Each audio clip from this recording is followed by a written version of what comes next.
नमस्कार दोस्तों, आप सभी का मिशन कैंपस में स्वागत है। तो आप सब लोग कैसे हैं? उम्मीद करते हैं आप लोग बहुत बढ़िया होंगे, तैयारी चल रही है। तो आज हम डिस्कस करेंगे बीजगणित का पार्ट 4। तो पार्ट 3 तक ऑलरेडी हमने करवा रखा है, नहीं देखा है तो उसको जाके देख लीजिएगा। चलिए बिना समय गवाए इसको स्टार्ट करते हैं। पहला क्वेश्चन क्या रहा है, a-2 एक ब्रैकेट में a-3 होल स्क्वायर a-5 को होल क्यूब। ये पहला पार्ट हो गया, ये दूसरा पार्ट हो गया, तीसरा पार्ट हो गया। ठीक है, कह रहा है एलसीएम बताओ। ठीक, जिसका मतलब पावर सबसे बड़ा होगा वही स्टार्ट करेंगे उठाते वक्त। जैसे a-2 अगर लेते हैं पहले, a-2 का सबसे बड़ा क्या दिख रहा है? a-2 का दिख रहा है, a-2 का सब होल पावर दिख रहा है, सबसे बड़ा ये ले लिए। अब a-2 के बाद क्या नंबर लगा है? a-3। a-3 सबसे बड़ा कहाँ दिख रहा है? a-3 यहाँ भी है, यहाँ भी है और यहाँ भी है। इसको उठा लो, पहले ले लिए। अब क्या बचा है? a-5 का सबसे बड़ा कहाँ दिख रहा है? a-5 यहाँ पे इधर ये है और यहाँ पर भी है। हमें तो सबसे बड़ा उठाना है, हम इसको उठा लेंगे। ठीक है, इस तरह कह सकते हैं कि a is the right answer. ठीक है, लासा क्या हो जाएगा? a is the right answer. तो इसे भी बता चुके हैं ऑलरेडी कि लासा उसे कहते हैं जो दी संख्याओं से कट जाए, और मासा वो होता है जो दी संख्याओं को काट दे। क्लियर है? लेकिन इसमें पावर वाला है, सिंपल वाला बताए थे, बटा वाला भी बताए हैं, ठीक है, दशमलव वाला भी बताए हैं, बाकी बातें, लेकिन ये पावर वाला है। क्लियर? तो दूसरा क्वेश्चन कह रहा है x-2 एक ब्रैकेट में x-3 का होल स्क्वायर x-5 को होल क्यूब। और दूसरा पार्ट ये है, तीसरा पार्ट आपका ये कह रहा था यस ये बताओ, मतलब मासा पावर बताओ। क्लियर? मासा पावर बताने के लिए क्या होता है, जैसे पावर में दे रखा है तो सबसे छोटा पावर हम उठाएंगे। ठीक है, और सब में कॉमन भी होना चाहिए। सबसे छोटा वाला पावर उठाएंगे और प्लस सब में कॉमन भी होना चाहिए। ठीक है, तो सबसे छोटा इसमें क्या दिख रहा है? x-2 मान लो है, तो यहाँ पर तो है, यहाँ पर भी है और उसके बाद यहाँ पर भी है। तो सबसे छोटा क्या है पावर में? यही है ना, ये दिख रहा है इसमें। चलो यहाँ तक ठीक है, इसमें भी दिख रहा है, इसमें भी दिख रहा है। अभी तक 3 में चल रहा है कंफ्यूज, ये है, क्लियर नहीं है ना। अब लेकिन अब कौन सा कॉमन सब में दिख रहा है? x-3 सब में है, इसमें है, इसमें है, लेकिन इसमें भी है। ठीक है, हम सबसे छोटा क्या हो जाएगा? सबसे छोटा तो यही हो जाएगा, x-3 यहाँ दिख रहा है, बाकी कहीं नहीं दिख रहा है। इस तरह कह सकते हैं कि b is the right answer. अब हम x-5 क्यों नहीं ले सकते हैं?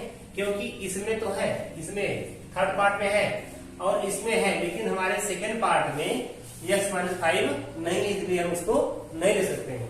मासा का मतलब होता है सब में कॉमन होना मैंडेटरी है, मतलब जरूरी है, सब में वो होना चाहिए। क्लियर है? तो इस तरह कह सकते हैं B is the right answer. ठीक है, तो आज का तीसरा क्वेश्चन कह रहा है a² - 9, ये एक पार्ट हो गया। ठीक है, तथा a² - 6a + 9 का मासा क्या होगा? मासा का मतलब क्या होता है? मासा का मतलब होता है सब में कॉमन वो बात होनी चाहिए ना। मासा का मतलब होता है सब चीज वो कॉमन में होनी चाहिए, मतलब दोनों में होना चाहिए ना। क्लियर? तो इसको करिए, इसको क्या ले सकते हैं? a² - 3 का होल स्क्वायर। कोई दिक्कत? ये क्या दिखने लगा भाई? ये क्या दिखने लगा? a² - b²। इसको क्या लिख सकते हैं? एक ब्रैकेट में a + b, एक ब्रैकेट में a - b। यहां तो कोई सा? और भाई कोई सा?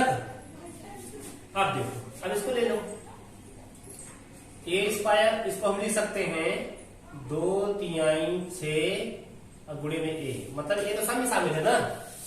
क्लियर है? क्या हो जाएगा ये? प्लस 3 का होल स्क्वायर। अब ये क्या दिख रहा है? a² + b² -2ab दिख रहा है ना, 2ab दिख रहा है। क्या दिख रहा है? 2ab। 6a को हमने तोड़ दिया है ना, दिख रहा है ना 2ab। तो अब इसको क्या ले सकते हैं? a - 3 का होल स्क्वायर।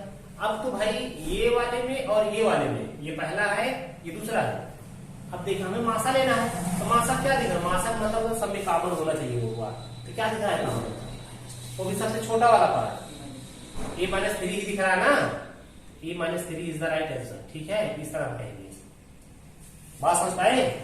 इस तरह हम कह देंगे B is the right answer. ठीक है, अगला क्वेश्चन कह रहा है a² - a -12 एक पार्ट हो गया है, ये दूसरा पार्ट है, ये तीसरा पार्ट है। कह रहा है तीनों का एलसीएम बताओ। ठीक है, तो इसको पहले हम हल करेंगे।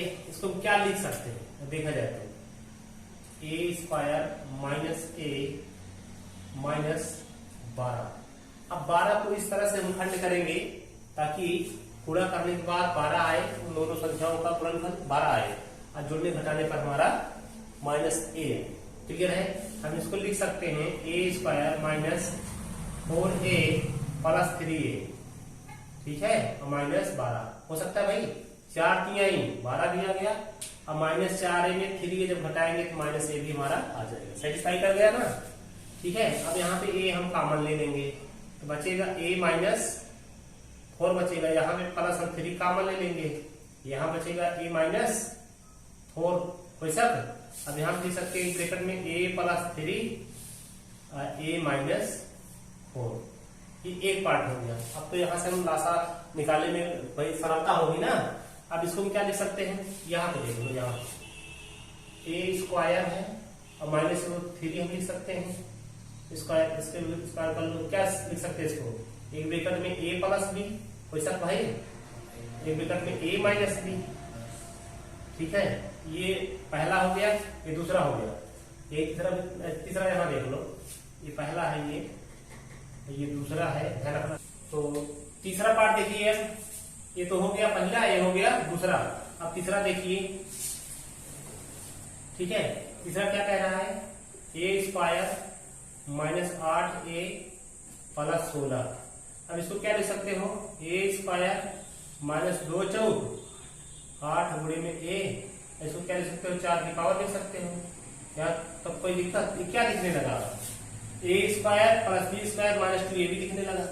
इसका फॉर्मूला क्या बन जाएगा, a माइनस 4 का होल स्क्वायर दिख गया ना।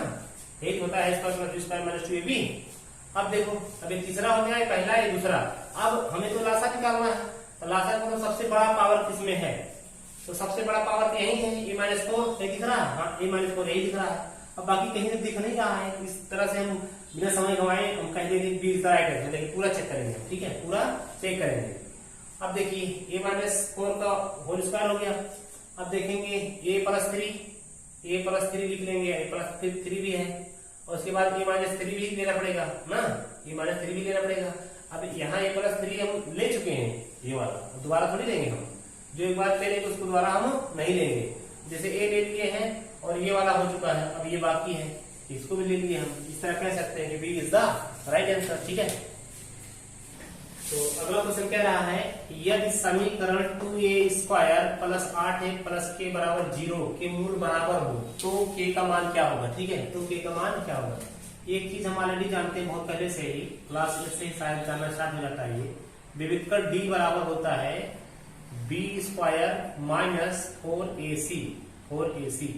लेकिन ये क्या है कि मूल बराबर हो, कि मूल अगर बराबर हो तो d बराबर क्या होता है, तो अगर मूल बराबर है, मूल बराबर हो तो d बराबर 0 माना जाता है, d बराबर 0 माना जाता है, ठीक है। पूछ क्या रहा है आपसे, b स्क्वायर माइनस 4ac बराबर 0, ठीक है। अब हमें पता है भाई a का मान कितना है, 2 है, b का मान 8 है, c का मान क्या है, यहाँ b का मान कितना है, b का मान 8 है ना, 8 हम पावर करेंगे, माइनस 4a, एक मतलब आपके पास 2 है, ठीक है, कितना है, 2 है, c का मान कितना है, k है, ठीक है। इसमें मत जाइए कि कैपिटल लेटर में है ये स्मॉल लेटर में है, इसका फार्मूला ऐसे बनता है, ठीक है। कहो तो ऐसे इसको काट देंगे, कोई दिक्कत नहीं है, क्योंकि यहाँ पे बी करना पड़ेगा उसे, ठीक है। मतलब ए है, ए बी है, ए सी है, इस तरह मानना होता है, ठीक है। अब पर इसको 8 टाइम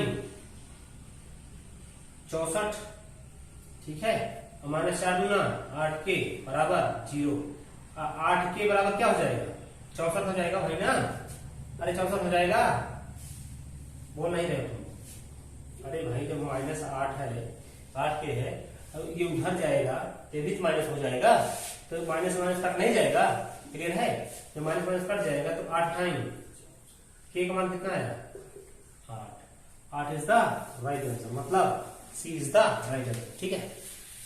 तो अगला क्वेश्चन क्या रहा है यहाँ पे, यदि a/2 को होल स्क्वायर माइनस a बराबर 48 हो तो a का मान क्या होगा? ठीक है, a का मान क्या होगा? ठीक, अब पहले इसको हल करिए। a/2 तो होल स्क्वायर माइनस a बराबर 48। ठीक है, इसको जब खोलेंगे क्या हो जाएगा? a square by 4 minus a बराबर 48। ये क्या हो जाएगा? a स्क्वायर माइनस 4a ना, अब बटे में 4 होता ना, लेकिन बटे में 4 ना करके हम इसको 4 से गुणा कर देंगे। बात समझ रहे हैं भाई? तो लासा आया 4 ना, 4 तो नीचे यहाँ होगा, जो नीचे होगा तो बराबर 48 होगा। इससे तो क्रॉस हो जाएगा, गुणा आता ना, कितना हो जाएगा? 4 से गुणा करेंगे 4 8 32, 4 4 16 3 19। तो हमें द्विघात समीकरण बनाना है। a square minus 4a minus 192 बराबर। अब 192 जो इस तरह से जोड़िए या गुणनखंड करिए ताकि जोड़ने घटाने पर हमारा -4 आ जाए। ठीक, इसको जब खंड करेंगे तो आपको मिलेगा यहाँ पे a square minus 16a plus 12a। अब 16 पर हम भी करेंगे तो 192 हो जाएगा। अब माइनस 16a 12a का डिफरेंस देखें तो माइनस 4a भी मिल जाएगा ना, और माइनस 192 है ही है। वैसा यहाँ तक अब a कॉमन उठा लो, यहाँ पे a माइनस 16 एक ब्रैकेट में हो जाएगा, यहाँ पे प्लस 12 उठा लो, a माइनस 16 एक ब्रैकेट में हो जाएगा, है ना। अब बराबर 0 भी लगा है। अगर इसको हम लिख सकते हैं a ब्रैकेट में a प्लस 12, एक ब्रैकेट में लिख सकते हैं a माइनस 16। अब बराबर 0 भी लगा है। अगर इसको हम कंपेयर करते हैं 0 से, इसका मान कितना हो जाएगा? इसका मान हो जाएगा 16। अगर इसका हम 0 से कंपेयर करते हैं तो a का मान कितना हो जाएगा? इसका a का मान हो जाएगा आपका, इससे हम 0 से कंपेयर करेंगे तो a का मान हो जाएगा -12। इस तरह से a का मान हो जाएगा 16 और -12। कहां दिख रहा है? 16 और -12। ठीक, C is the right answer. ठीक है, तो अगला क्वेश्चन कह रहा है द्विघात समीकरण 4a square plus 4a plus 1 बराबर 0 के मूल है। मतलब मूल क्या है आपको दिया है। ठीक है, तो हम जानते हैं विविधकर d बराबर होता है b स्क्वायर माइनस 4ac। ठीक है, अब b का मान कितना है? 4 है, 4 4 16, 4 तो ऑलरेडी यहाँ पे ac निकालिए। ये आपके पास कितना है? 4 है, c कितना है? 1 है। ठीक है, अब क्या हो जाएगा? 16 माइनस 4 4 16, इसका मान कितना है? 0। अब 0 के मूल क्या है? वास्तविक है, मतलब ये वास्तविक है, अब प्लस 0 यहाँ पर भी 0 यहाँ पर भी, इसका मतलब समान है। वास्तविक तथा समान, वास्तविक तथा समान, इस तरफ कह सकते हैं कि ए इज द राइट आंसर। ठीक है, तो अगला क्वेश्चन कह रहा है यदि a प्लस 1/a का पावर, ठीक है, बराबर 3 हो तो a cube plus 1/a cube का मान क्या होगा? क्लियर है। अगर यहाँ पे a स्क्वायर ना होता तो हम खटाक से क्या लगाते हैं? a क्यूब माइनस 3 कर देते, कोई दिक्कत ही नहीं होती। अरे लगा है तो क्या लगा, कोई दिक्कत नहीं, इसको हटा दो, इसको हटा दो भाई ना, हट जाएगा बेचारा। जब ये स्क्वायर हटता है तो उधर जाके राइट हैंड साइड में रूट बन जाता है। क्या बन जाता है? कर्ली में चला जाता है, ये कर्ली में चला जाएगा, ये कर्ली बन जाता है, ये स्क्वायर जाके इधर कर्ली बन जाएगा। लेकिन जब कर्ली इधर आता है तो स्क्वायर बन जाता है, ध्यान रखना बात को। ठीक है, क्या बनता है? जैसे यहाँ पे a की पावर 2 है, यहाँ पे 2 है, अब ये यहाँ पे 4 मान लो है। ठीक है, अब ये जब कर्ली हटेगा उधर जाके ये अंडर रूट बन जाता है। ठीक है, तो एक मान क्या आ जाएगा? 2 आ जाएगा। क्लियर है। अगर मान लो कि ये पावर है 2 है, ये आपका करड़ी में है, ये 4 है ना, अब क्या बन जाएगा? ये इधर आके स्क्वायर बन जाएगा। क्या बन जाएगा? स्क्वायर बन जाएगा। क्लियर है, ये स्क्वायर बन जाएगा। ठीक, चलो अब देखो सवाल को। अब तो इसका मान कितना आया? √3 हो गया, मतलब a का मान पता चल गया। जब प्लस है, यहाँ भी प्लस है, क्यूब निकालना है तो फॉर्मूला बताए ना आपको, क्या सब ट्रिक बताए थे? a cube minus 3a, plus plus है तो माइनस, अगर यहीं पे माइनस माइनस होता तो यहाँ पे प्लस हो जाता। स्क्वायर के लिए क्या बताए हैं, ए स्क्वायर माइनस 2, कब के लिए, जब प्लस प्लस होगा। अब माइनस माइनस होगा तो ए स्क्वायर प्लस 2 हो जाएगा। क्लियर है। अब कर लीजिए यहाँ पे ए आपके पास कितना है, ए, अब आपका ए निकल के ए आया आपका, ठीक है। जब √3 3 बार जब गुणा करेंगे तो एक तो देखो जैसे √3 यहाँ क्यों लगा है ना, √3 है ना, ये √3 मिलके 3 बन जाएगा और 3√3 हो जाएगा। क्लियर है। यहाँ क्या लिख सकते हैं हम, 3√3 माइनस 3, एक मान कितना है आपके पास, √3 है। क्लियर है। अब क्या हुआ, √3 ये प्लस है माइनस है कट गया, तो कितना आया उत्तर आपका, इसका मान a³ प्लस 1/a³ का मान कितना आया, 0। कितना है भाई, 0 है। ठीक है। इस तरह कह सकते हैं कि B is the right answer. ठीक है, B is the right answer. तो आज का अगला क्वेश्चन कह रहा है, यदि p प्लस q बराबर 10 तथा pq बराबर 5 हो तो p/q प्लस q/p का मान क्या होगा। यही बताना ना आपको, p में q प्लस q/में p का मान बताना है। इसको जब हल करेंगे क्या हो जाएगा, इसको जब हल करेंगे क्या हो जाएगा, एलसीएम आ जाएगा आपका, QP आ जाएगा। यही नीचे कर लो, हल नहीं दिक्कत नहीं है, या तो यही कर लें, हाँ सही रहेगा यहीं पे आगे।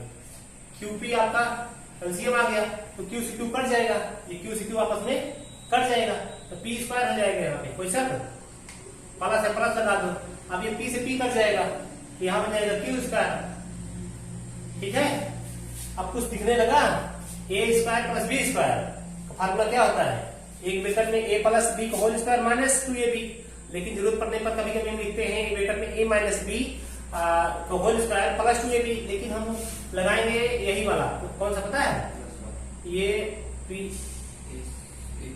का स्क्वायर प्लस q का स्क्वायर बराबर लिखेंगे हम b प्लस q एक ब्रैकेट में होल स्क्वायर। क्यों, क्योंकि प्लस का मान दिया है इसलिए प्लस वाला लिख रहे हैं। अगर माइनस का मान दिया होता तो हम यहाँ माइनस वाला लिखते हैं। जब प्लस है तो यहाँ माइनस होगा, यहाँ पे pq होगा। बात समझ पा रहे हैं, pq 2pq सॉरी 2pq बटे में pq है। क्लियर है। अब देखिए, अब मान रखिए फटाफट, यहाँ pq का मान कितना है, 10 है, 100 माइनस 2 गुणे pq का मान कितना है, 5, 10 हो गया। अब pq का मान कितना दिया है, pq का मान 5 दिया है। ठीक है। 100 5 गुना 10 90 बटा में 5 5 18 हो गया। इस तरह कह सकते हैं कि B is the right answer. ठीक है, B is the right answer. तो आज का लास्ट क्वेश्चन कह रहा है, a प्लस b बराबर 12 तथा ab बराबर 35 हो तो a square plus b square का मान क्या होगा। भाई a स्क्वायर b स्क्वायर तभी बता पाएंगे जब हमको a और b का मान पता होगा। क्लियर है। तो इसको तो हम देख सकते हैं कि ऑप्शन से ही लगा सकते हैं। पहले नंबर, ऐसा कौन सा दो अंक उठाएं जो जोड़ने पर हमारा 12 हो जाए और गुणा करने पर वही अंक हमारा 35 हो जाए। मतलब दो अंक ऐसा उठाएं, गुणा करने पर 35 आए और जोड़ने पर 12 आए। तो 7 5 12 और 7 5 35, ये तो हुआ भाई ऑप्शन से। तो लगाने का पहला तरीका है, देखिए ये पहला तरीका हुआ शॉर्टकट कि a का मान रखते हैं हम 7 रखते हैं, अब b का मान हम रखते हैं 5। क्लियर है। तो 7 5 12 7 5 35 सेटिस्फाई ही करवाना है मैथ में, सेटिस्फाई करवा दिए तो यहाँ पर हो जाएगा आपका कितना, 7 7 49 और 5 25, कुल मिला के 74। क्लियर है। अब दूसरा तरीका देखिए, इसको हम दोनों पक्षों को वर्ग करने पर भी लगा सकते हैं। क्लियर है। दोनों पक्षों का वर्ग करने पर वर्ग कर लो भाई, ये भी फार्मूला बन जाएगा आपका ये। क्लियर है। a square plus b square क्या हो जाएगा, a square plus b square plus 2ab बराबर 144। जो मान दिखता हो रखते चलो। कोई दिख रहा है यहाँ पे, a स्क्वायर शायद ये पूछ ही रहा है आपसे ना, a स्क्वायर b स्क्वायर शायद पूछ ही रहा है, प्लस 2ab का मान दिख रहा है, हाँ 35। कितना है 35, 144 दिए ऑलरेडी है ना। अब a square plus b square 35 गुना 70 हो जाएगा ना। 144 में आप 70 घटा लीजिए, कितना 70 घटा लीजिए, कितना आ जाएगा ए स्क्वायर प्लस बी स्क्वायर बराबर कितना हो जाएगा। हाँ देखो यहाँ पे आपका 4 में 0 हो जाएगा, 4 ही आएगा ना। 14 में 7 गया, 7 आएगा, यहाँ उधार दिए थे 74 बच जाएगा। क्लियर है। इस तरह हम कह सकते हैं इसको कि B is the right answer. ठीक है, इसी क्वेश्चन के साथ हम क्लास को समाप्त करना चाहेंगे। तो वीडियो कैसा लगा, क्लास कैसा लगा, इसको कमेंट बॉक्स में जरूर बताइएगा। और हाँ ये सूचना, और यहाँ के जो स्थानीय लोग हैं तो मिशन कैंपस में आपका सबका स्वागत है। और जो आर्थिक स्थिति से जूझ रहे हैं उनके लिए भाई हम यहाँ पे कास्ट ऑफ फ्री पढ़ा देंगे। ठीक है, कोई दिक्कत नहीं है, आपको वहाँ मतलब पेमेंट नहीं करना पड़ेगा। तो जो भी लोकल को जो यहाँ आ सके तो इसका डिटेल पता राजापुर फरार है या सेंट्रल मैरिज हॉल के पास में चलती है कोचिंग। ठीक है, जिनको इस तरह की दिक्कत हो कि हम पढ़ना चाहते हैं और हम आर्थिक स्थिति से नहीं पढ़ पा रहे हैं तो हमारे यहाँ स्वागत है, आप आगे पढ़ सकते हैं। ठीक है, इसी क्वेश्चन के साथ हम क्लास को समाप्त करना चाहेंगे। जय हिंद, जय भारत।